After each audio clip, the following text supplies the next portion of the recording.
This is Kenny Clark, and this is Lombardi's Bar. This is one of my favorite podcasts to do. I'm just, blessed and thankful to be a part of this podcast. It's a great podcast. It's a great interview. Maybe I know that you guys obviously being the best Packers podcast that's out there. I had Malort this weekend, so I'm not tasting anything. Oh, good. He did. God. He did. That was fantastic. Because it said, "Did you ever try Malort?" And I said, "No." And then it said, "Do you want to take a shot of Malort?" I said, "No," but I did. Wait, who said it's called peer pressure. Yeah. Yeah. I tried getting a high honors English class once, and they called my parents and were like, "Hey, just tell him he can't do it." It shows. It really shows. I hate you guys so much. I'm going to throw these two guys into the screen so that if I die, they can carry on the legacy of crap that is this show.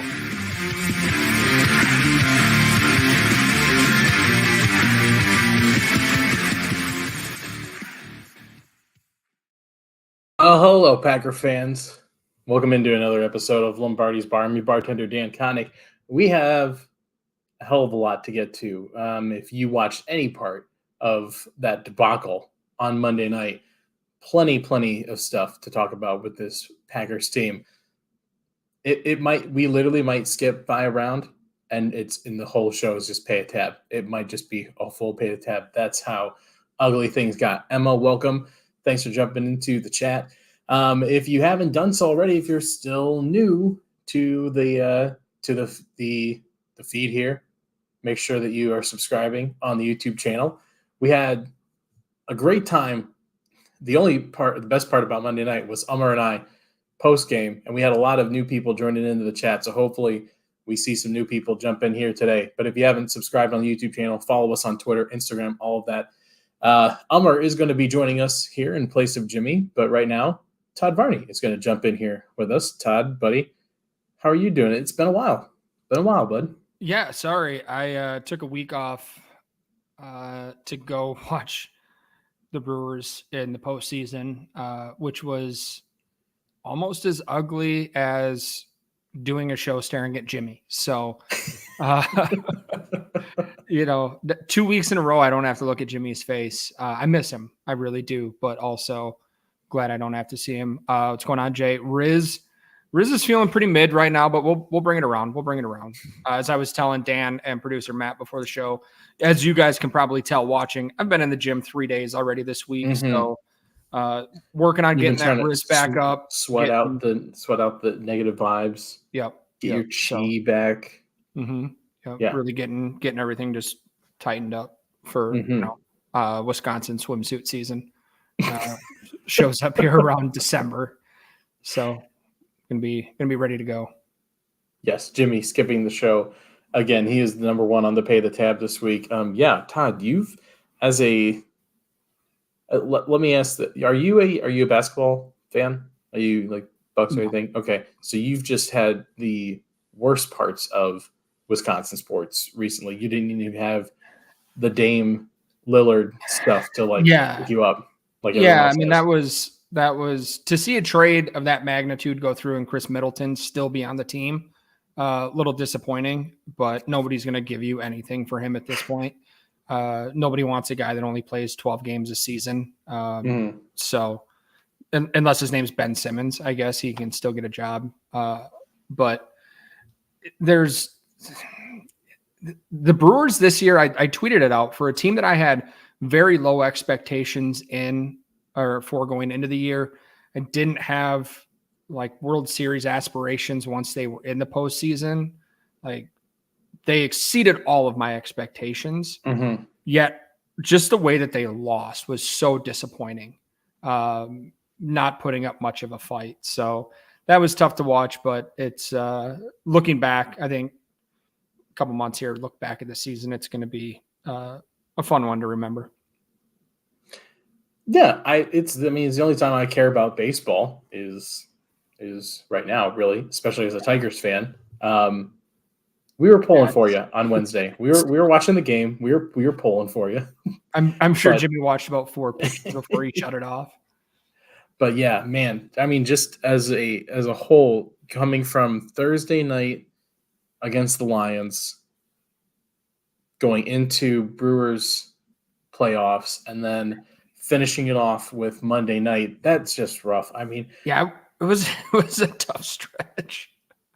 so let's talk, because we're waiting for Umar to jump in here and join us a little bit. But how did you handle Monday night? Each week I have to retemper and remind myself what my expectations were for this team. And as long as we're seeing growth out of these young guys, as long as we're seeing, guys moving in the right direction and the development, I'm okay with it. Monday night was tough because there wasn't a lot of that growth. It was probably the worst game we've seen from Jordan Love. It was, the offense, not really sure what they were trying to do. I mean, AJ Dillon almost was on pace to have us have to specify which game we're talking about when we say the AJ Dillon game. Because right now, the AJ Dillon game, we all know that was against Tennessee in the snow. Right. There's still hope that he might make us specify that at one point. It did look for a minute there like they were going to get to that point. But I don't know. I don't know what to say about this team right now. I mean, it just, there wasn't a lot of positive things happening anywhere on the field.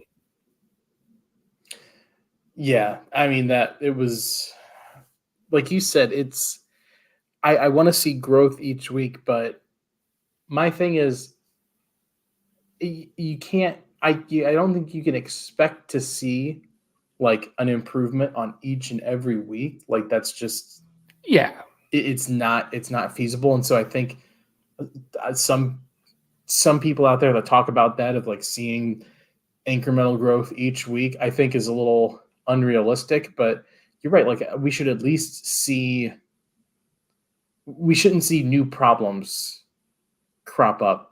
Right. And this was the first time, like you said, for Jordan Love, that he made like rookie mistakes. Like that first interception is inexcusable. There's no excuse for it. That's the definition of inexcusable. But I mean, it's just, yeah, it's growth. Yeah. I was just going to put that up there too. That was, let's see. He's not on the pay of the tab for any of us. I don't know what Umar's going with, but Matt LaFleur was close to being on my pay the tab this week. Is he regressing as a play caller? He was going to be mine, and then I realized I made him pay the tab last week for the same bullshit. He was going to be mine, except I noticed that you still had him on the Google Doc, and I wasn't sure if you had updated it yet or not. So I was like, all right, well, I guess we'll just wait. So, yeah, no, let's talk about is he regressing? I think it's maybe this is just kind of it. Like maybe this is Matt LaFleur. No, and it's kind of a situation where he's sort of like this team. They all get streaky when he's in a rhythm and he can play call and follow his setup and his script. Everything's working. He looks like a goddamn genius. But when he has to start kind of doing these things and things aren't going the way that he wants, and he doesn't have his specific running back that's in there, like this offense should still work fine with AJ Dillon as the running back. And we should be able to see it work well with a mixture of AJ Dillon and Patrick Taylor, maybe sprinkled in Emmanuel Wilson. That offense should still work the way it's designed to with that running back tandem. It's not going to be able to do everything because you don't have Aaron Jones, but it shouldn't be like this. And to see him every time he freezes up when he does not have that running attack, it is. Let's talk about here. Jay brings this up. For radical candor, Do the Packers have real weapons? Do they know how to use them? I think they do have real weapons. Christian Watson is a real weapon. I think Jaden Reed, Lucas Musgrave, those are real weapons. They have the potential to be legitimate top 10 at their position. I just don't know if sometimes it's not so much they know how to use them as it is sometimes in the case of Christian Watson, they need to play up to that level.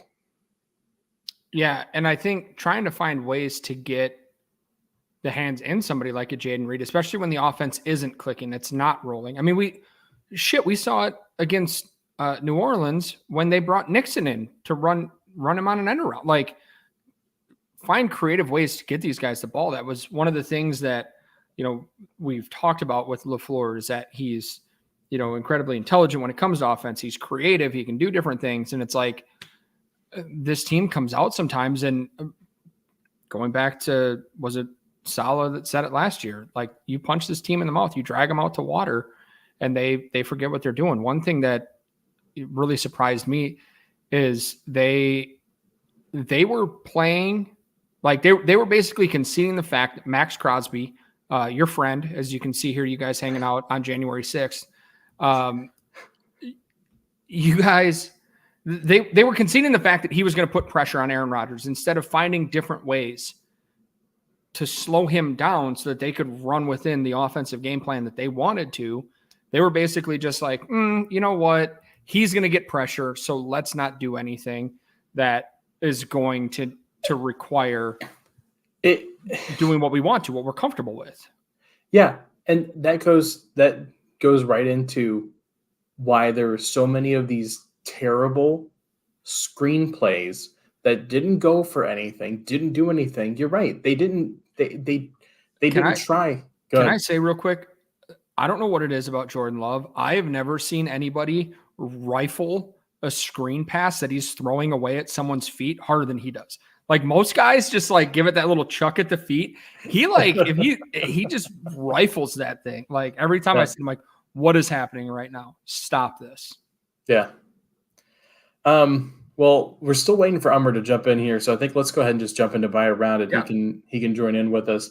I mean, I'll start off because I think it's a great segue into what I was discussing there, the tight end group, because you mentioned that Matt LaFleur refused to find different ways to try to slow down Max Crosby. He drew up fun ways to try to slow down Max Crosby. They were just dumb. I mean, I wanted to strangle him through my TV screen when you're running A.J. Dillon out of shotgun formation, which is already strike one. He doesn't run well coming out of the shotgun. Strike two, you pull your whole offensive line away from Max Crosby. And strike three, you have a rookie tight end whose biggest mark on him was he's not great at run blocking, come across the entire offensive line to try to block one of the top three pass rushers in the entire league. Yeah, it's dereliction of duty. And that's why I buy them around, because they were put in some no-win situations. The sack on Jordan Love, you have Rasheed Walker, an actual offensive lineman, blocking nobody. And you bring in two tight ends to try to double team Max Crosby so you can take a shot down the field. Unfucking believable.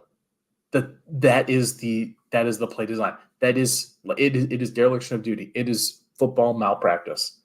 Can't believe it. So this is buy a round, correct? This is your bright spot of the game? No, it's not a bright spot. I'm paying around. This is like combat pay. I'm extra combat pay for the tight end group because they tried to do their absolute best and they were put in no-win situations. There are very little bright spots here. Yeah, one a close runner up for me for buy around was Zach Tom. Just having the forethought to realize the Summer Olympics are next year, right? Like they're coming up. He's auditioning for the diving team. Like that was impressive. That was hilarious. Like one of the all-time bad flops, and to get the call on it, just incredible. To be fair, it was a penalty. Oh. He just made sure everybody saw he that made it was a sure penalty. it was a penalty. Yeah. So shout out to him for that one. A real buy around. I think probably the only bright spot was Preston Smith finally showed up. Huge night out of him. Mm-hmm. We had a couple of sacks, spent some time in the backfield, like looked great in coverage. So if I've got to buy around for somebody, let's go with Preston Smith. He looked solid. Hopefully he can kind of keep that going throughout the year now. It'd be nice having, multiple edge rushers. I saw that you put this on as your buy around, and we were talking kind of about like the whole, taking the next step, see incremental progression. It's not a good sign for this whole team when I think he's the oldest player, Preston Smith, on the defense, when he is the one that had the best game out of everybody. There should be that shouldn't be the case with such a young, talented group of people on the defense, where Preston Smith is by far and away the best player against a very bad Raiders offense is the thing. Yeah, these guys should have eaten.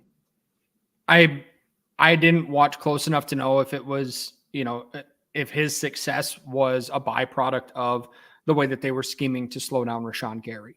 I guess it's also nice to see that Preston Smith's motor is still running. I think there was a little bit of question on that going into the game. Maybe he's just a slow starter at his age. Like, hey, I'm just going to ease into it the first few games. We've seen quite a bit out of Kingsley and LVN that I don't know that that's been a huge issue. And I think having an old bull out there that can still get up and go, phenomenal. He might be the oldest on the team. Is he 30, 31? Like, let's not act like he's big dog out there playing at 38, 39 years old, right? That's fair. So he's got that going for him. And shout out though, even at this age, learning a whole new position, taking on a slot corner role. He's filling the nickel safety role there, guarding Devontae Adams out of the fucking slot. I don't think I've ever been as visibly mad at a Packer game than when that fucking happened. I lost it. Okay.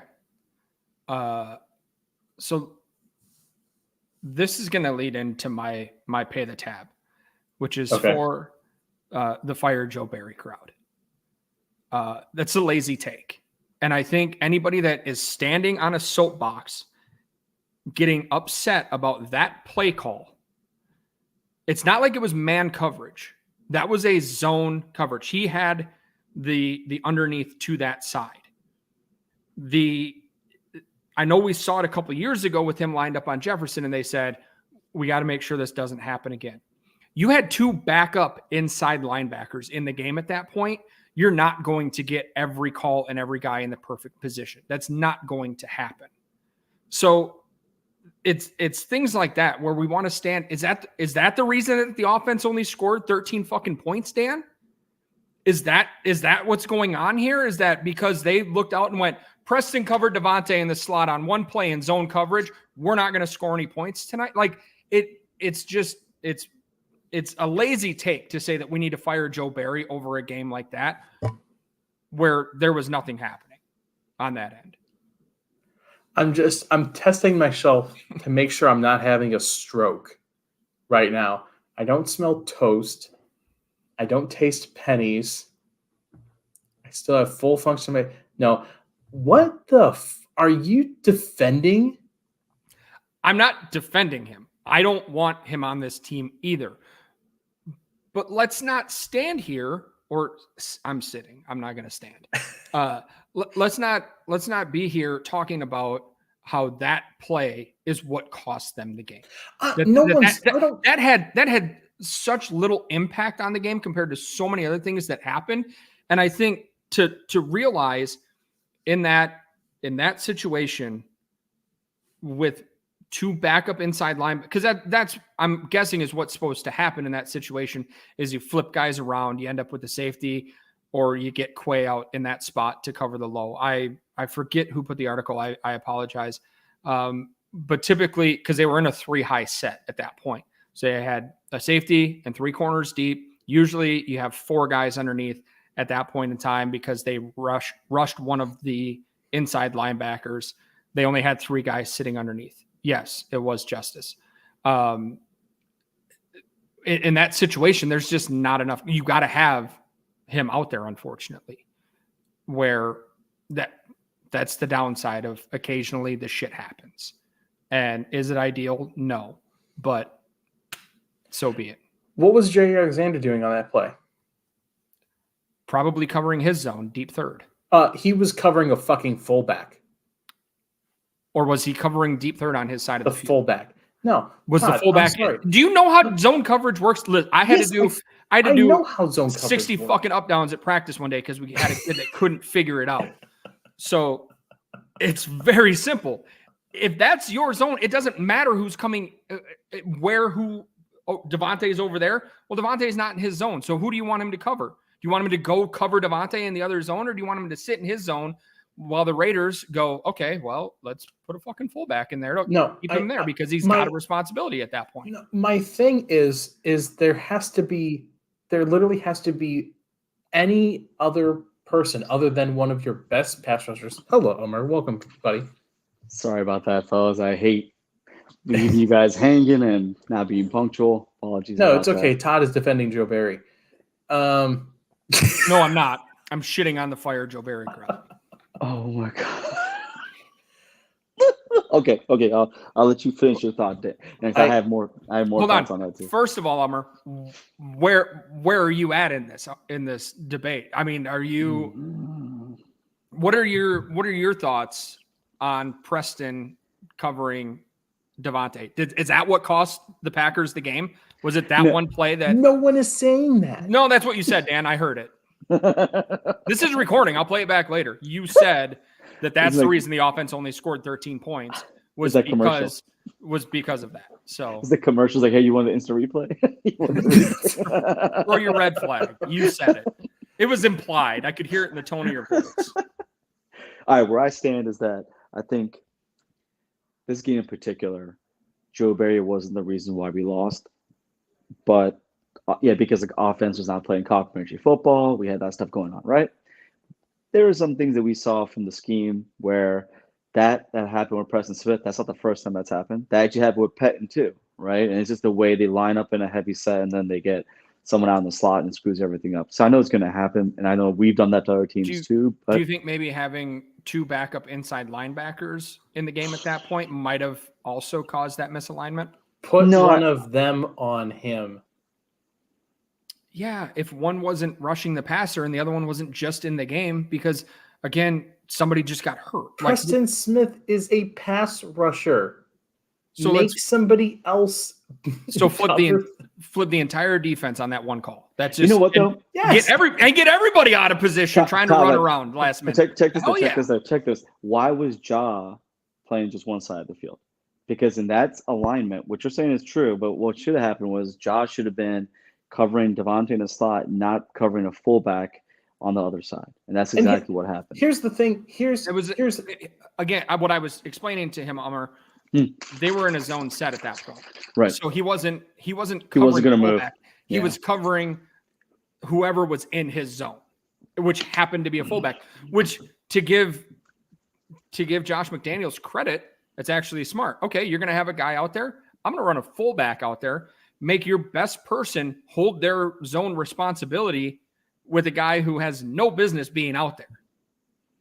Okay. But so one thing, Andy said this too. He goes, in a situation like that, when you see yourself lined up as a 260-pound linebacker on Devontae Adams, go ahead and either A, call a timeout, which sucks in the second half, right? Or B, take the offsides penalty or encroachment, give the defense a chance to realign.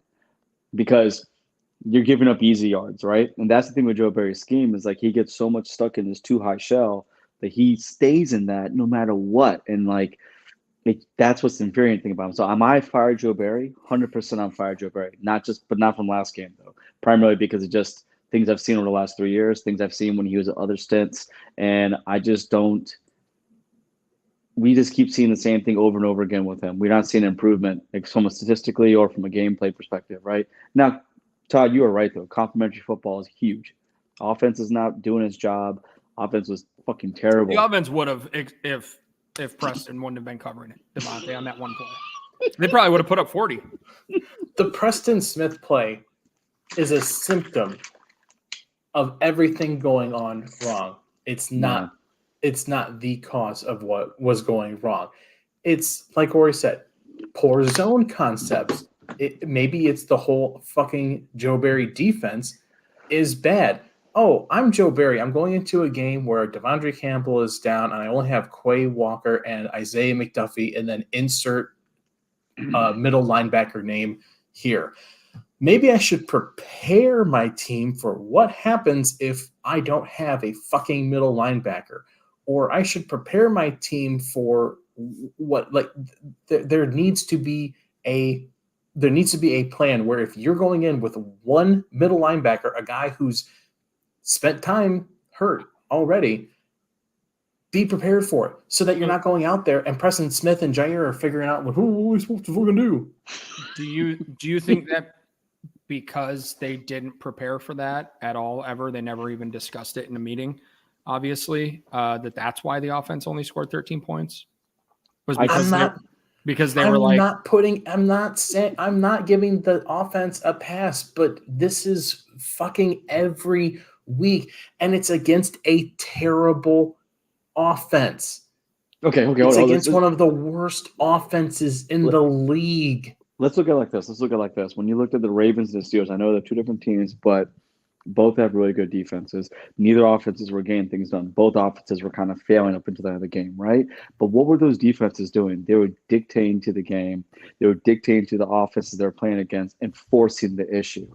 Do we, minus that interception, yeah, we did see some good pass rush, but for overall, do you really feel like Joe Barry's defense has that kind of like aggressive, dictating the nature of the game kind of like personality? I don't think so. They never have. Never have. I mean, you had that with Pettin. You had that with Capers. Yeah, they had their flaws, don't get me wrong, but you knew they were going to bring the heat. You knew they were going to try to turn the game around, and they had shown they've done that on multiple occasions, especially, I mean, I don't know how many times did they make or break thing with freaking both Pettin and with Capers, right? But with Barry, he has a scheme. He literally has to be told by LaFleur to break out of it. And even when he does, he still goes back. Like, you saw the goal line play. Like, I understand Lucas Van Ness should have probably, came off the rush and should have, he should have manned up on freaking Jacoby Myers, because that makes so much fucking sense. But, like, even then, though, Ford is 15, 17 yards off the line of scrimmage. Yeah. And you have like a 5 and 5, a first and goal to go. Yeah. I don't know, man. He's so shook of getting like beat over the top. And the sad thing is, like, even with the two shy shell, we've still been beaten over the top. Like, he does not reduce explosive plays like he thinks he is. And I don't know, man. This is the time for us to make a decision and just go and just cut that dude loose, because you have a whole bye week to bring in. I'm that guy. I'm the crazy guy. Bring in Frazier, bring in Phillips, promote Greg Williams Jr. I don't give a shit. Just get this dude out of here. Because you know what? You get him out of here, you get a new voice. Either things turn around or they get fucking worse. If they get fucking worse, you know what? I'll admit I was wrong. But I don't see. I mean, I think part of the issue is that we like to stand around and dissect one play here, one play there, one play here. What is the ultimate goal for a defense in any football game?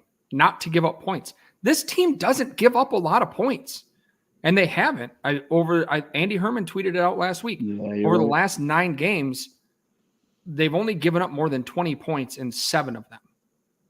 That's pretty damn good. The high that they've given up this year is 25. Like in most seasons, that's more than enough to win. Unfortunately, this year, and we knew this going into it, we're going to see growing pains on the offense, and that's what we're dealing with at this point. Is we have guys that just can't get on the same page. We can't get timing and rhythm down with guys on the offense. We can't figure out how to block Max Crosby, and that one doesn't make any sense to me, man. I'm sorry. I feel like I am being gaslit because last what did I say? That's a lie. Are they giving up points? No, the defense doesn't give up points. That's what I fucking said last season, and you went on a whole thing about like, we're just hired Joe Murray. We need to replay on that too. Hey Dan, I'll go find the damn clip. Dan, we're gonna live in the now. We're gonna choose to live in this season because that's where we're at.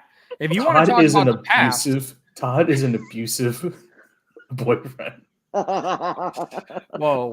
I don't want to talk use about that. Don't use that B word on me. Okay. I don't want to talk about what happened. Let's not live in the past. Let's live in now. Yeah. I'm not cheating on you right now. So what's the problem? Yeah. It's fine. Oh, real quick, do you want DMs are open, ladies? What's up? Do you want to buy around for anybody? Buy around. Who do I want to buy around for? We did Preston and we did the tight end group. I think that was a buy around. That's not too bad. That was a backhanded buy around. It was a backhanded buy around. So I forgot what we did. We did one right where we were like trying to give our me and Dan did something. But I'll say I got 2. One is gonna be Anders Carlson because he's been perfect all year. Yes. Can't miss Carlson. Yeah, he has been and absolutely kicked his brother's amazing. ass. Yeah, he kicked his brother's ass. And on top of that, we had so many doubts about this guy coming into the season, just all kinds of stuff going on with that, right? And he's been just doing lights out. The second one, this one, I don't want to repeat this one, is Ford. Rudy Ford has been playing his ass off. He has been absolutely amazing.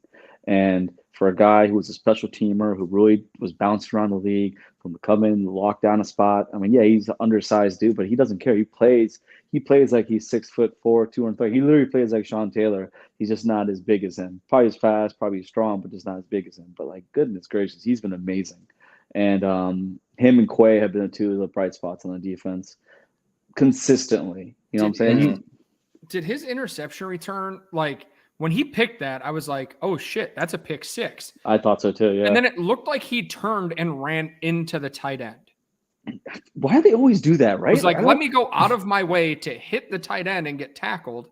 When I feel like if he would have went back to the left and I didn't see a good angle, I got rid of my subscription. I remembered this year to cancel my subscription so I don't have all 22 instead of getting that weird like $79.90. What the hell is this for?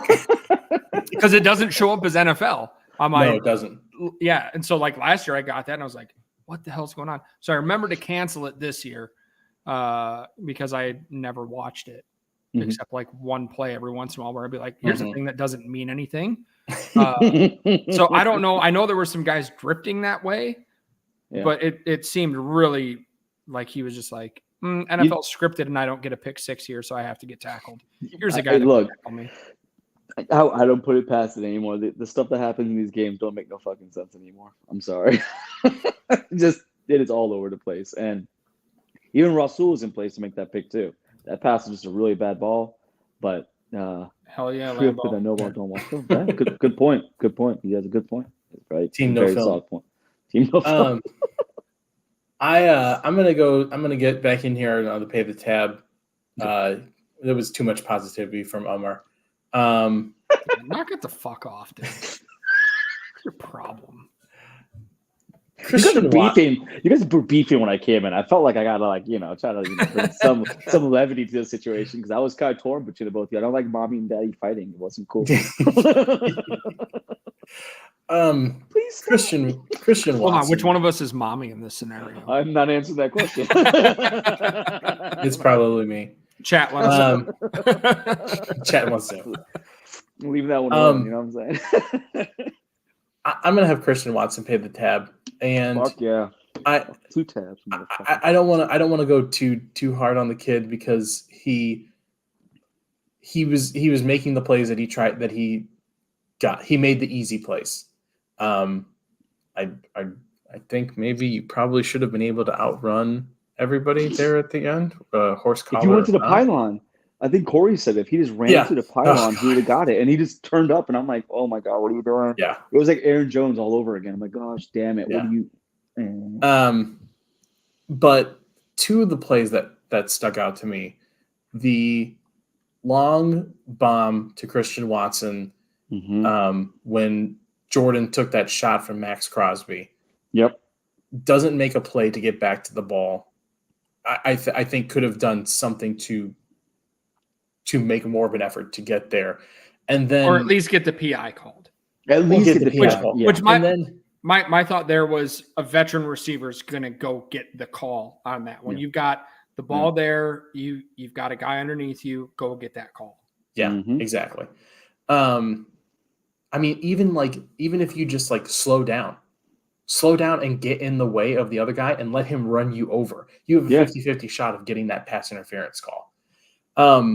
And then speaking of which, on the game-ending interception, buddy, you can't. This isn't the ACC. This isn't the Pac-12 where it's 54-33 every game. And you can just lob passes in and it's going to be a touchdown every time. You got to go up and fucking fight for the ball. 5'9" corner against a 5'9" corner. Come on, dog. I'm sorry. And the thing was, he did the shit where he's fading away. He's waiting for the ball to come to him. He's not attacking the ball. He's had that issue for a while now. Not to take anything away from him, but even with that one play you were talking about where the one that hit him in the hands, he kind of dropped it and the guy was kind of draped on him down the seam. Then there was another one where it was the deep post that he didn't run up and get. I think that was another player you were talking about too. Orlovsky and another guy was breaking it down at NFL Live, and they were saying that he actually looked back. He looked back, and that slowed him up just a little bit to throw the timing completely off. And Orlovsky was like, "Are you serious?" And he looked at it, he saw it, and he said, "Oh shit, you're right, it did." And you could tell that little bit of him just looking back was enough to. He said that on ESPN Live. He was like, "Oh shit, yeah." He's like, "Damn, you're right. Oh and fuck!" It's like, "Yeah, I didn't see that." And it's like he goes, the little nuances that the NFL plays with that can make or break a play, right? And you're right, man. He's supposed to be our WR1. He is supposed to be the guy that is supposed to be leading the charge. Hell, he's supposed to be the veteran in the room of Romeo Dobbs, if you think about it. And you cannot come out there like that. I saw him on the sideline after the game. He was his head in his hands, and he was just all fucked up. And I get that. And I know he knew he let his boy down, but you got a week and a half to think about it. And that's the thing that separates guys like Jamar Chase, Justin Jefferson, Tyreek Hill. They have the breakaway speed, but they can go fight for the ball. They're not just expecting. They also the ball didn't to come come up in the Missouri Valley Conference. God, ain't that the truth? Though they're all Dakota. Tyreek Hill maybe because he came out like freaking South Alabama, right? But you're 100% right on Chase and Jefferson. SEC football, they don't fuck around, and and those guys aren't like Jamar Chase is what 6'2", 205. What is Justin Jefferson 6'3", maybe 6'2", same. They're both like Chase Jefferson especially. He's a slight dude. He's not like a really big dude, but he plays a hell of a lot bigger than he is. Yeah, I will say. I mean, I'll give Watson a little bit of credit on this one because he did come out and say he took accountability for it. He did. He needed to make that play. And that's why I don't want to go too hard on the kid. Yeah, and just see, I don't know. You just said he sucks and you want him off the team. Again, it was in your tone. Anybody listening could hear it. You implied, Dad. You implied. Yeah. So I mean, again, young team, a lot of growth. Right. I think 5-12. Let's go. Let's get that top 10 draft pick. Get an interior defensive lineman from the Pac-12. Whew. I don't even know, man. I don't even want to think about the draft right now. No, we're literally in the 30% Northwestern swing tackle. Oh, God damn. I'm just talking dirty now. Yeah. Gutekunst is sitting there in his office watching. Oh yeah. No, fourth round, not first round, fourth round. Especially for a swing tackle, definitely that. Yeah.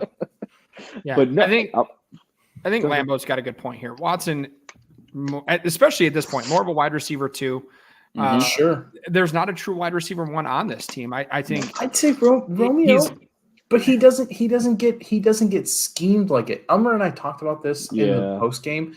It feels like sometimes when Watson gets back into this offense, they try too much to scheme everything toward him, and they get away from things that were working. And this is going back to what we were talking about with LaFleur earlier, is I don't understand how this guy, like, he's from the Shanahan tree. Yeah. Yep.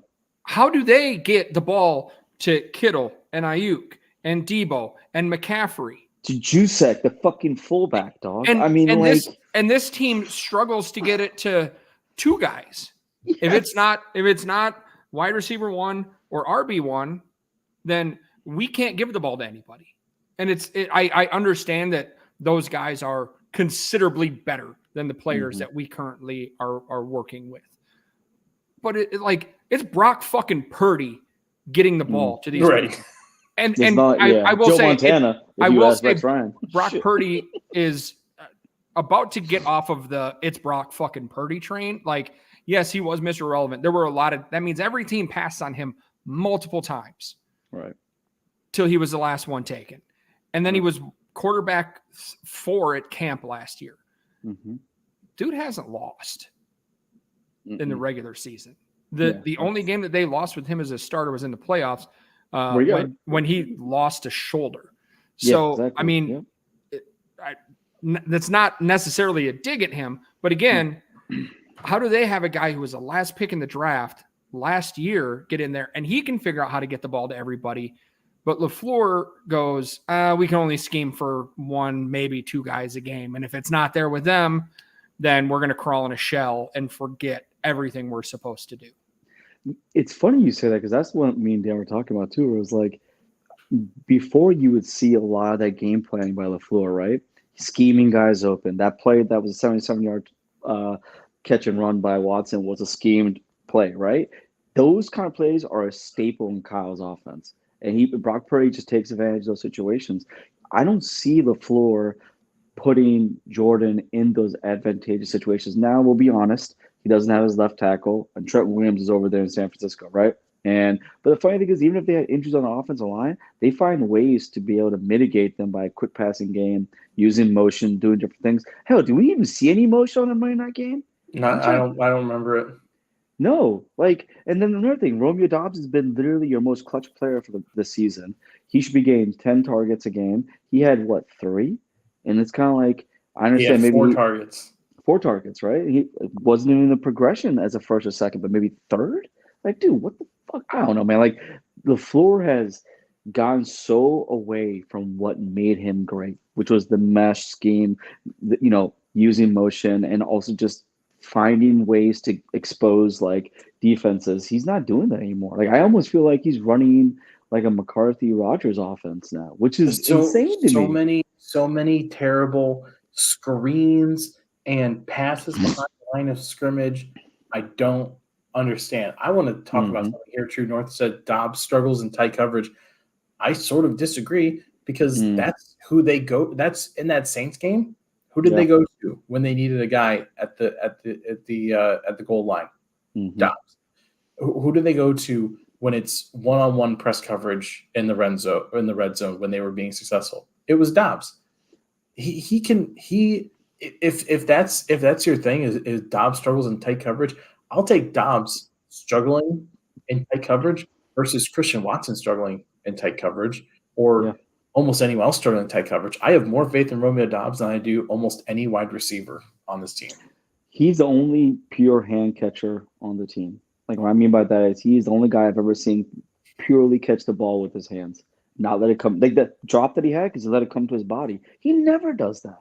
Mm-hmm. He was turning to get out of bounds on that one. He knew he had Marcus Peters. He's just going to catch it and go. He was going to try and get to him and keep the clock moving. So again, that's youth, right? Trying to look upfield before you've got the ball in your hand. So I'll give him that one. I think he's got the better skill set as far as being a wide receiver 1. I don't know that talent wise he's quite there. But I as far as Watson, we've seen him be a one-trick pony so far. I mean, that's what he is at this point. And you need more than that out of a wide receiver one. Otherwise, you're MVS. I mean, you're a bigger, more solid MVS, honestly. And even MVS didn't have as many. He had injury issues, but not as many as these. I mean, yeah, he had hamstring and back issues, but not to this extent. And he would still gut it out for the most part, right? So, yeah, excellent interview too. Awesome.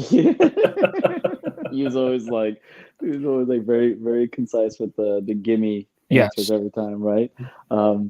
You know who I don't notice is getting any plays? Jaden Reed. Like, they were scheming him so much, right? You had him as the zone. What the fuck was? Did they leave him in Atlanta? I felt like they did. Or no, remember he had the nice catch. He had the nice catch against the Saints, didn't he? Yeah, he had the nice catch against the Saints. He had the nice catch against Detroit. But you're right though. Like, those are the guys that need to start getting targets. I'm sorry. Like, you need to just, like, I don't know what's wrong with the offense. To be completely honest with you, I don't know if it's because we're going too deep or going too short. I just think that LaFleur's panicking, and I don't think he's building off anything. He's just trying to throw as much shit at the wall and see what sticks, and none of it's working. And that's why he even said, I need to go back and find out what we can hang our hat on and what's going to work for us on offense. Bro, you're in week 6. You're supposed to figure that fucking shit out in offseason. That's not something you're supposed to be doing right now. And I'm sorry, you lose Aaron Jones. That's no excuse for your offense to completely fall apart. And especially when you're only giving him 5 fucking touches a half. Yeah, after you're up down 24-3 too, which is another fucking insane thing. And then I'm sorry, the Rasheed Walker thing. I understand you gotta let the guy play, but Josh needs to be out there. I'm sorry, Josh. Exactly. Why is Josh Nijman's biggest contribution to this team right now blocking a field goal? Bro, I was like, I saw that. I was just like, maybe he can get some playing time now because he's producing so well on special teams. Like, I don't know what to say, man. That was the craziest thing. I was like, do you remember? Go ahead. No, go ahead, Elmer. Go ahead. I was gonna say, remember back in the day when Don Driver was like on his last leg and they had his ass out there on pup block? Like, I felt like that. I was like, my man's over here being literally let out to the pastures. Like, they're done with him. Like, they got him on special teams just doing stupid shit. Like, are you kidding me? Like, your offensive line's in shambles. Like, you have a guy he's a second-year player who clearly needs a lot more work. Put the other guy out there who at least has a 1,000. Like, your excuse for Royce Newman is that he has over 1,000 snaps on the offense. So does Nijman. So why the fuck isn't he out there? Right tackle, left tackle. You can play him either side. He does both. That's just Steno. When he came out and said what he said, I lost a little bit of respect for him. I'm kind of like, what the fuck are you trying to say? Like, you're saying that he doesn't want it, or you just don't want to give it to him? I don't know. Like, I'm thinking Steno might be in over his head as OC, man. I'm sorry. I'm just maybe go back to the offensive line room or something, because our offense has not looked anywhere what it was when Nathaniel Hackett was there. I'm not saying that. I don't know. I just feel like there's been a lot of we talked about this, Dan. No new ideas. They keep promoting from within. They don't bring anyone from outside, and they just keep regurgitating the same shit. And that's why things are the way they are. That's why they're so stale. Well, and that could point to some of the comments that Ben Kurt made. Yeah. This past week. Fuck that guy. I'm not saying he's wrong. I'm just saying, did you get a job anywhere else in the NFL? What have you I don't think, but I don't think he's saying that. And it doesn't have to be.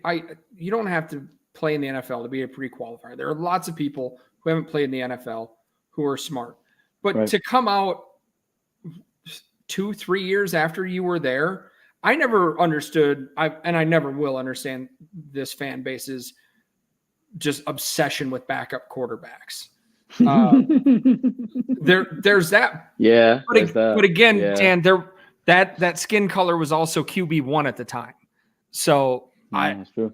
Yeah, but he wasn't the typical Brett Favre kind of guy, right? Yeah. They couldn't relate to him. He's a California kid. He before this stuff that came out recently. He's fucking crystals and he's like liberal, Mr. Liberal and this and that, or making comments on things that they don't agree with, right? So it's different. It's like Sean Clifford. He's the great white hype that's supposed to take over for Jordan Love eventually. Look, all I'm saying is I think it provided some insights into kind of how things sort of work in there. Is that it doesn't seem like it's an environment that is open to a lot of new ideas if you aren't the right person doing it.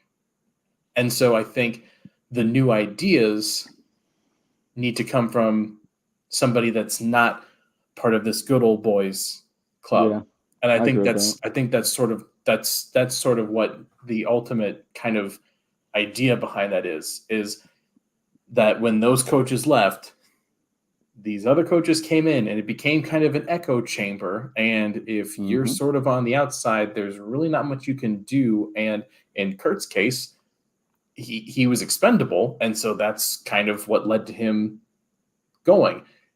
If you look at maybe, I don't know this, but maybe Josh Nyman is one of those voices. He's not exactly expendable. You can't really cut Josh Nyman, but maybe that's why he's playing behind Rasheed Walker and he's only playing on special teams coverage. And so is that like Royce Newman is just the ultimate kiss ass then? Is that why he keeps getting I on don't the fucking I'm field? just I don't know. He got pictures. He kissing ass. He's doing favors. I don't know, bro. All I know is that for a guy like him to keep going out there, and they were talking about that. He knows Steno's coffee order. That's for sure. Oh yeah, what was the shit? That was that video of McCarthy in the tunnel walking. I'll let you get. Hey, I'll let you get my Starbucks over coffee. in here. No foam. No foam. I Double think frap. if you're Some paying, shit. I was like, if you pay for a $10 coffee and 75% of it's foam, I don't know what the hell you're doing or whatever. he said something. You said I just like, dude, that's funny as shit.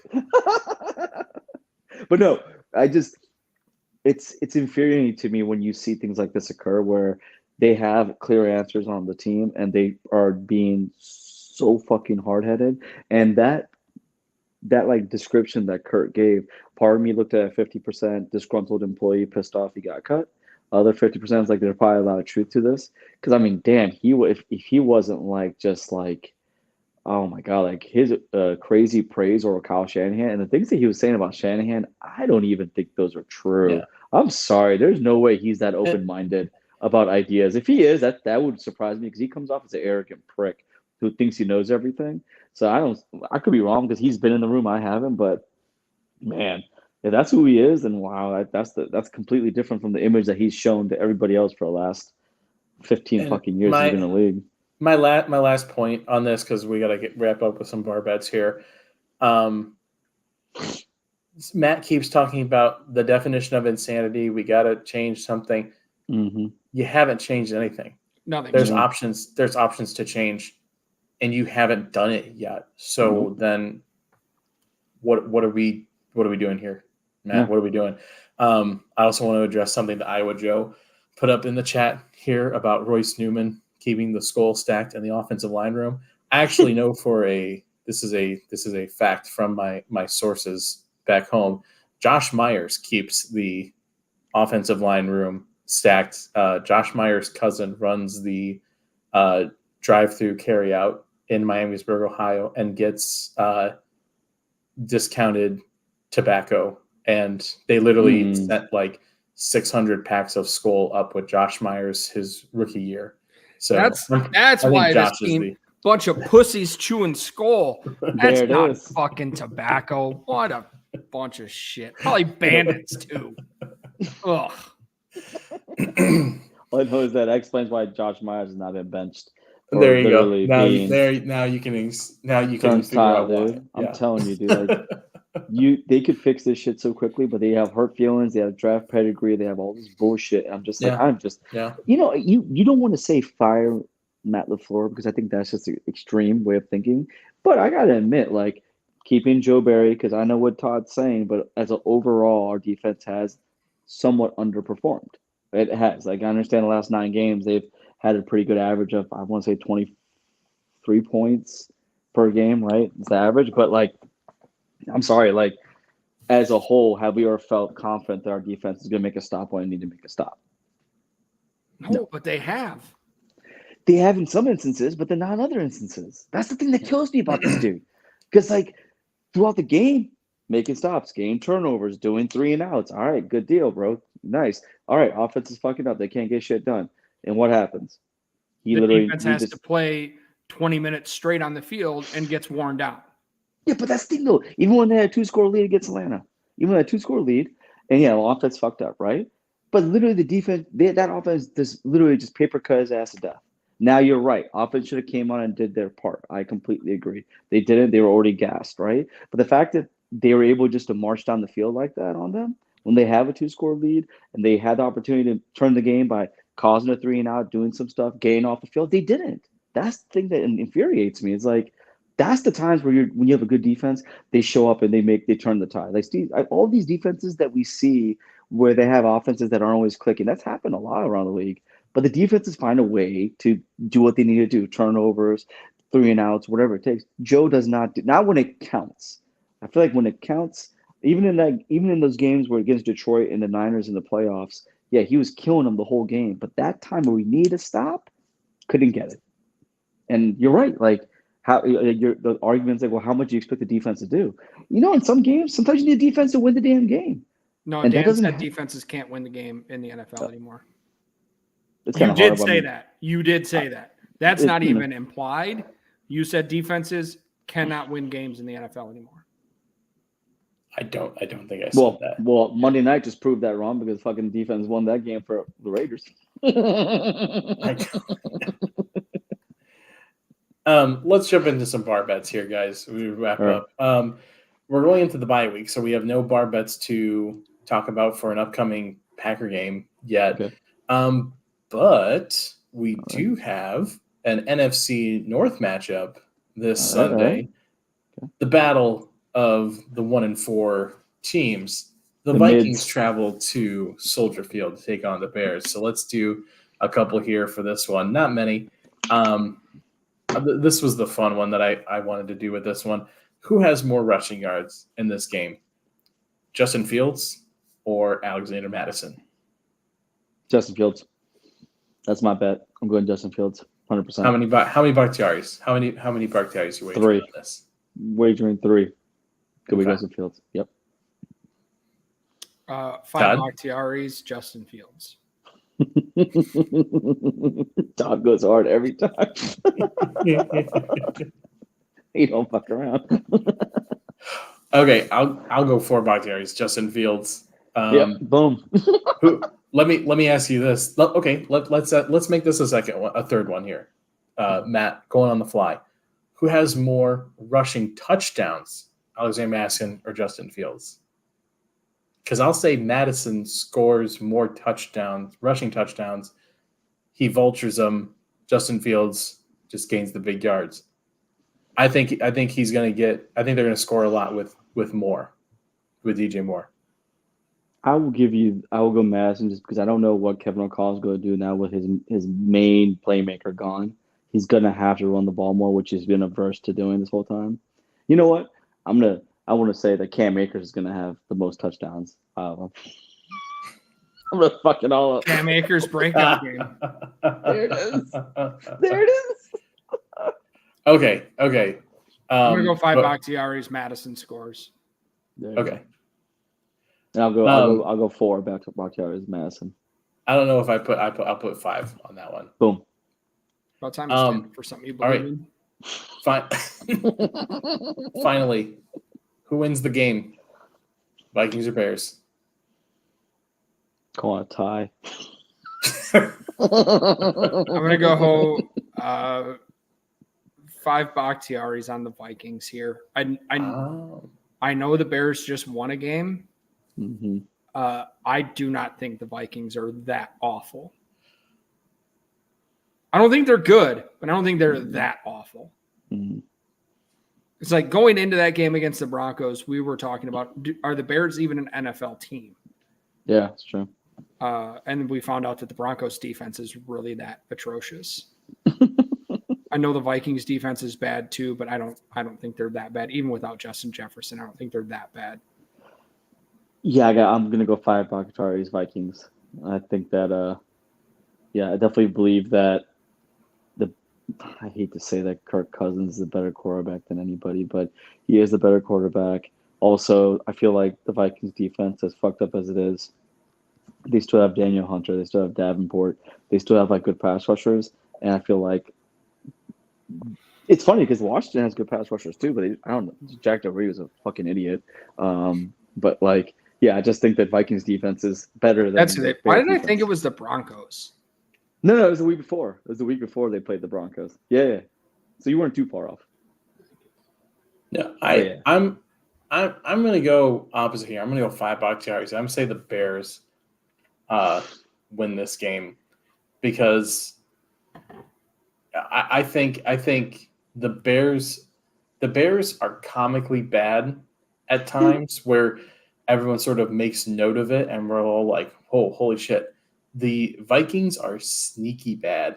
Like they are bad, but no one ever seems to kind of like, make like the highlight reel of how shitty things are over there, but they suck. And it's insane that DJ Moore is the best wide receiver on the field now without Justin Jefferson. And so I think they light it up. I'll take the Bears. Yeah, which makes me want to vomit.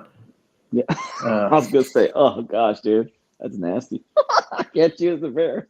Real quick as we wrap up here, Edwin puts up in the chat mentioning about Bakhtiaris. Do we need to change the Bakhtiaris? Who else? I like it as long as he's on the team. I like it unless we can find a picture of another Packer on the roster chugging beers. Yeah, that's what we need. Yeah, that's what we need. We need a Tucker Kraft. Tucker Kraft, yeah. Something. Tucker Kraft. Okay. They showed. Yeah, he was at the beer fest thing. Hold on. How many games has David Bakhtiari played since we started calling them Bakhtiaris? I don't know if we want to put that on anybody else. That's fair. That's fair. This might be our fault. This is the opposite of the Lombardi Spar bump. Why don't we do it because if he would have came on, Hall of Fame. Oh, yeah, exactly. Boom, done. Let's do Aaron Rodgers ayahuasca shots or some shit. I don't know. Travis Kelce vaccine shots. How many? There we go. There we go. You gotta think of something. We gotta put this curse on some other player that doesn't impact us. Honestly, we need a scapegoat. Yeah, we do. MVS. Someone you've got some hatred for some MVS. It should just be like MVS Yaz. Just like how many Yaz? Yeah. Yeah. Just one word answer. Oh. I remember when you would see his interviews and you would see that I always like to see how long they are, right? And it would just be like 3 minutes, 4 minutes, 2 minutes. Like Keyshawn Nixon, even though he has a lot of good shit to say, his are always pretty short, right? Because he's like, I ain't got time for this shit. How about you do Newman's? Oh, I'm down with that. Newman already fucking sucks. Yeah, let's do Newman's. We could just do a picture of his wife in the MILF hat. But can we afford to lose an interior offensive line at this point? Honestly, we ain't losing much. We lose that, man. I'm telling you right now, we ain't losing much, bro. Umar brings up a really good point here, and I think it's the best point to wrap this up on. I was really kind of taken aback when they showed Royce Newman's wife. I was like, it made me kind of think differently about Royce Newman for a second. It's the first time I've had positive thoughts about Royce Newman. Yeah, I was like, all right, dog. All right, you can pull it. I was like, maybe that's why you can't play good football because you're too busy doing stuff with your wife or girlfriend or fiance. Well, must be. I don't know, bro. But shit, she had a MILF hat on, the whole 9 yards. I was like, all right, here we go. I was like, this was not what I was expecting Newman's wife to look like. I was like, all right, cool. All right. That's the one positive quality. All right. Good for Royce. Happy for you, man. And very happy for you. On that misogynistic note, thanks everybody for watching today. Completely unexpected from you, Dan. Totally appreciate everyone that's in the chat sticking around with us the whole show. Thank you so much. If you haven't subscribed, hit subscribe on the YouTube channel. Follow us on all of our socials as well. Share the show. Let your friends know. The podcast version goes up every single Thursday morning, so you can catch the audio side as well if you missed the video side. For Matt, producer Matt, off in the background there, Jimmy in the ether doing something. He's still alive. He's definitely alive. Umar, thank you for jumping in, buddy. Always appreciate Sorry for being late, man, but I appreciate you guys having me You're on. For Todd, I'm your bartender, Dan Connick, saying cheers, everyone. Go Pack, go. Go Pat.